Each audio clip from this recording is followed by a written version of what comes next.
안녕하십니까. 맨눈으로 세상의 흐름을 읽어드리는 와이타임 정세 분석의 주부길입니다. 중국 경제가 거의 꼬라박는 수준으로 가고 있다. 이거 제가 한 말이 아니고요. 바로 한덕수 국무총리가 지난 26일 국회 경제분야 대정부 질문 답변에서 나온 말입니다.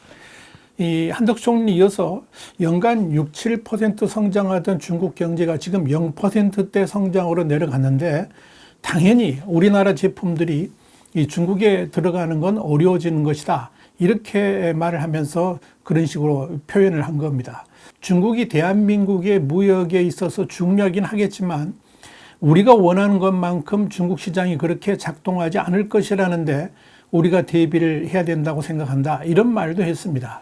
여러분, 이 한 총리 지적 그대로 지금 중국 경제는 총체적 난국에 빠져 있죠. 2분기 성장률은 0%대로 주저앉았고 덩달아 고용시장도 최악 국면입니다. 우리 와이타임즈에 한번 자세하게 설명을 해드린 적이 있었죠. 이런 상황에서 중국의 경제수장인 리커창 총리는 지난 19일 세계경제포럼, 그러니까 WEF 다보스 포럼이죠. 여기서 주최하는 글로벌 비즈니스 리더하고의 특별 화상 대화에서 너무 높은 성장 목표를 달성하기 위해 초강력 부양 조치를 내놓거나 돈을 너무 많이 찍어내서 미래를 소비해버리는 일은 없을 것이다. 이렇게 밝혔습니다. 덩달아 연초에 시진핑 주석이 내세웠던 5.5% 성장 목표도 포기한 것으로 보입니다.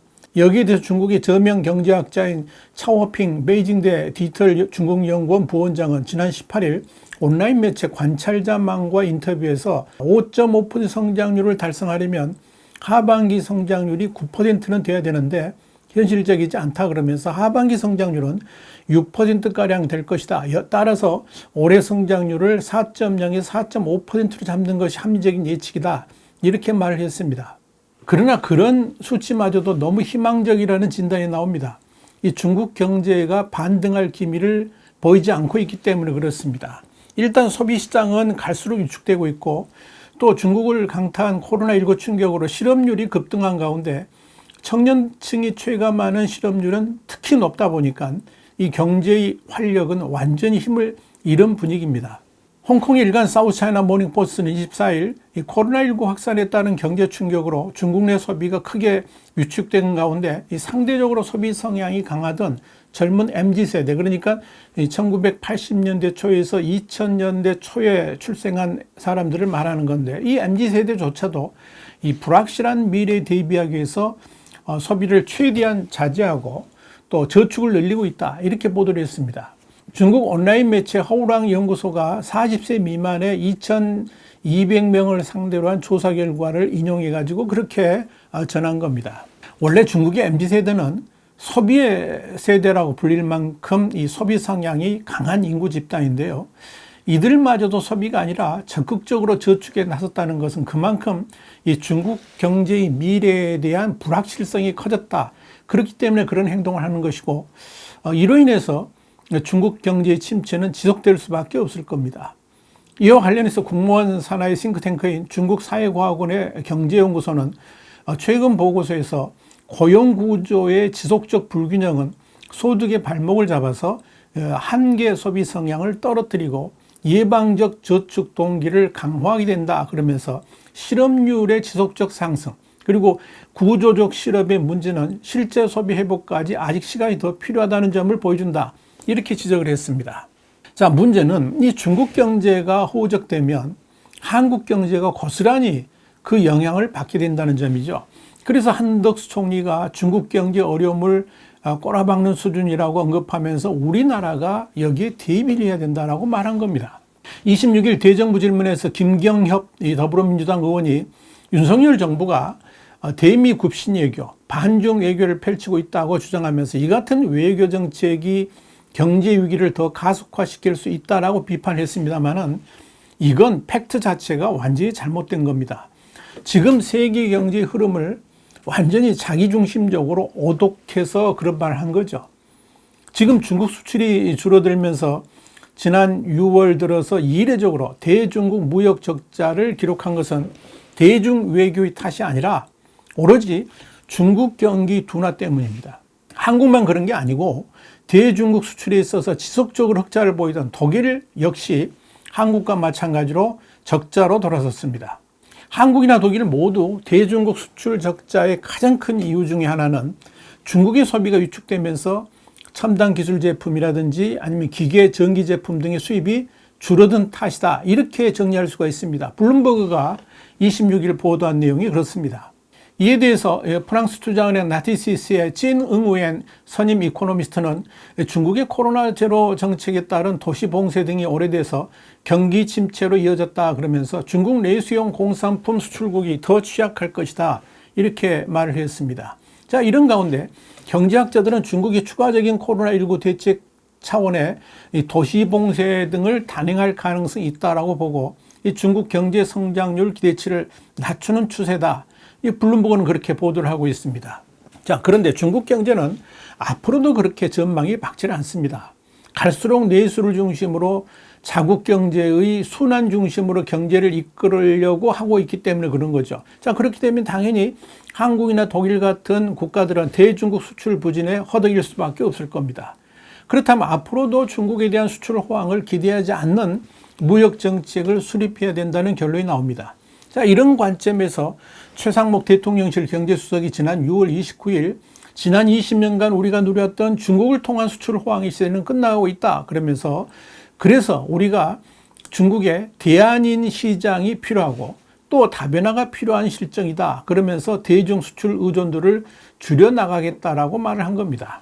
한마디로 그동안의 안미경중, 그러니까 안 보는 미국 경제는 중국이라는 그 프레임에서 안미경세, 그러니까 안 보는 미국 경제는 세계로 전환해 가야 되는 시점에 다다랐다. 이렇게 정리할 수가 있을 겁니다.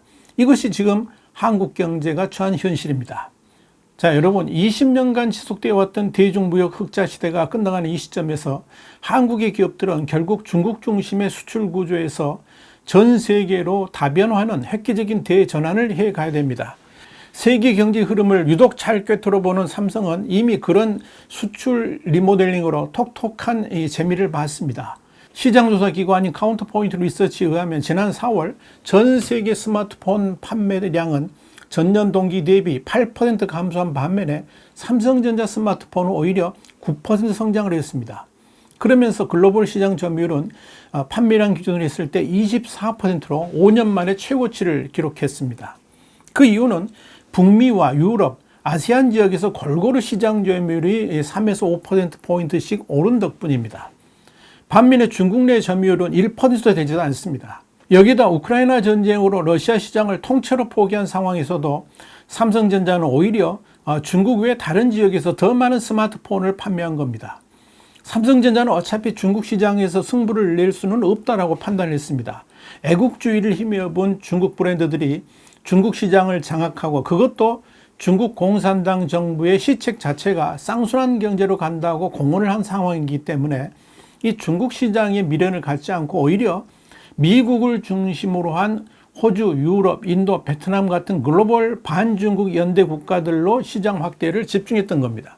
이런 지정학적 요인을 이미 간파한 삼성전자의 마케팅이 성공했음을 보여줍니다. 현대차와 기아 역시 올 상반기 중국에서 판매량 14만 대, 점유율 1.5%로 최악의 판매 실적을 기록했습니다만은 이 현대차 그룹은 올 상반기 최대 매출 영업이익을 얻었습니다. 그 이유는 중국이 아닌 북미와 유럽, 인도, 동남아 등 다른 주요 시장에서 판매 및 점유율을 크게 늘렸기 때문에 그렇습니다. 하나 더 말씀드리죠. 앞으로도 중국 시장에 더 이상 미련을 둘 필요가 없다는 점을 강조하고 싶습니다. 하반기는 물론이고 앞으로의 중국 경제 전망은 날이 갈수록 어두워질 겁니다. 여기에 미중 간 충돌로 디커플링이 심화되면서 중국에 대한 수출 규제도 심해질 것이고 또한 제재 또한 한층 강화될 겁니다.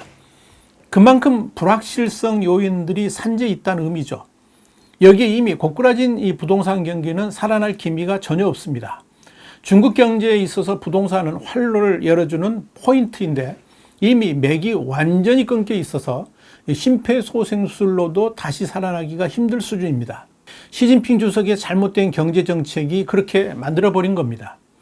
그렇다면 그동안 누려왔던 중국 시장에서 무역 수지 흑자 시대를 더 이상 기대해서는 안 된다는 거죠. 당연히 다변화도 해야 되고 오히려 미국이 주도하는 공급망 재편에 승부수를 던져야 됩니다. 그런 흐름에 정부도 적극 지원하는 방안을 강구해야 될 것입니다. 수출로 먹고 사는 나라이다 보니까 수출로 활로를 찾아야 되기 때문에 그런 겁니다. 동시에 정부와 공공부문이 민간과 손을 잡고 세계를 상대로 이 원자력 발전소 건설 프로젝트와 또 첨단 K무기 수출에 박차를 가할 필요도 있습니다. 또한 기업들 역시 고유가로 돈이 넘쳐나는 중동의 대규모 건설 플랜트 사업에 적극적으로 뛰어들어서 이 수출 활로를 열어가야 될 겁니다. 정부와 기업들의 분발을 기대에 마지 않습니다. 다음 시간에 더 좋은 정보로 돌아오겠습니다. 감사합니다.